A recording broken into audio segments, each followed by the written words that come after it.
Certificate की, इन बातों को गौर से सुनना, स्पेशली होमगार्ड वाले बच्चे बहुत गलती करेंगे यहां पर।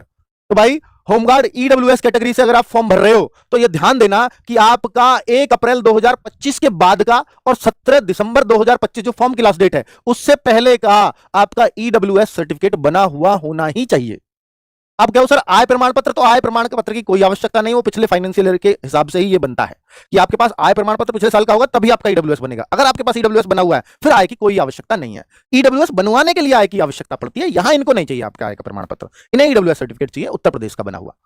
अब बात करते हैं ओबीसी की। तो भाई ओबीसी वालों को भी ये गौर से इस शर्त को सुनना, 1 अप्रैल 2025 के बाद का ओबीसी और 17 दिसंबर 2025 से पहले का, इसी के बीच का ओबीसी सर्टिफिकेट भी चाहिए होगा।